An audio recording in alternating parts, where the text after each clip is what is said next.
এই উপার্জন করা হারাম, আর হারাম উপার্জনকারীর দোয়া সম্পর্কে নবীজি বলেছেন আন্না ইউস্তাজাবু লাহু, কিভাবে তার দোয়া কবুল হতে পারে?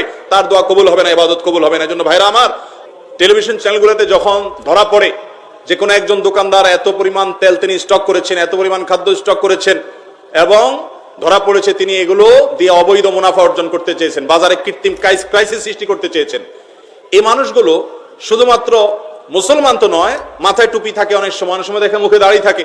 শুধু তারা কেন, অনেক বড় বড় ব্যবসায়ী আছে যে রমজানের শেষ দশকে গিয়ে কাবা বাইতুল্লাহ গিয়ে ইতিকাফ করে, রমজানে উমরা করে, অনেক দান সাদকা করে, রোজাও রাখে, রোজা রেখে সে 2 নম্বরই করে। আছে না নাই? এর দুটি কারণ। প্রথম কারণ হলো গোটা সমাজ এখন ভোগ বাদে হাবুডুবু খাচ্ছে, কিভাবে ভোগ করবে এজন্য আমরা মাতাল হয়ে গেছি, পশুকে হার মানিয়ে ফেলছি, ত্যাগের কোনো শিক্ষা আজ নাই। এজন্য শিক্ষা প্রতিষ্ঠানে ধর্ম শিক্ষা, নীতি শিক্ষা, আদর্শ শিক্ষা, মোরালিটি, এগুলোর চর্চা বাড়াতে হবে, তাহলে মানুষের ভিতরে মনুষ্যত্ব আসবে, নাহলে পশুকে হার মানাবে। এবং আজকাল সমাজে একটা প্রবণতা হয়েছে যে আমার আখের গোছাবো কিভাবে, আমি কিভাবে পয়সা কামাই করব, তার জন্য আমি অস্থির হয়ে থাকি, সেটাতে আমার জন্য হালাল হোক বা হারাম হোক বাজ বিচার করে না। এর কারণে 1 নম্বর কারণ হলো এটি যে আমাদের মধ্যে এই অপরাধ বোধ নাই, এবং আমরা এই ক্ষেত্রে জানি না যে ত্যাগের মধ্যে যে আনন্দ আছে, ভোগে সে আনন্দটা নাই। আর দ্বিতীয় কারণ হলো ইসলামকে আমরা খণ্ডিতভাবে বুঝেছি বেশিরভাগ মানুষ।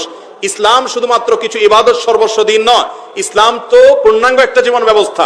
এখানে বিশ্বাস আছে, এখানে ইবাদত আছে।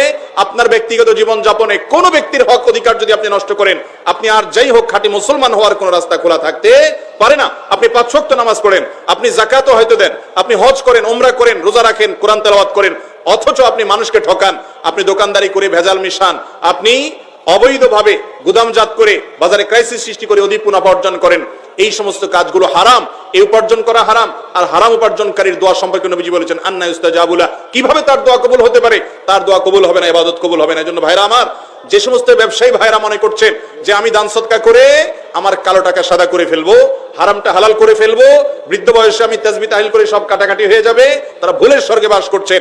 বান্দার হক আল্লাহ তাআলা মাফ করবেন। অতএব আপনি ব্যবসা করতে কোনো অসাধুতা যদি অবলম্বন করেন, একইভাবে যারা ক্রেতা তাদেরও অনেক কর্তব্য আছে বিক্রেতার প্রতি, সেগুলো তারা পালন করতে হবে। নবী করিম সাল্লাল্লাহু আলাইহি ওয়াসাল্লাম বলেছেন রাহিমাল্লাহু রাজুলান সামহান ইযা বা সামহান ইযা ইশতারা, আল্লাহ রহম করেন যে ব্যক্তি কিনতে গেলেও ভালো মানুষের পরিচয় দেয়, বিক্রি করতে গেলেও ভালো মানুষের পরিচয় দেয়।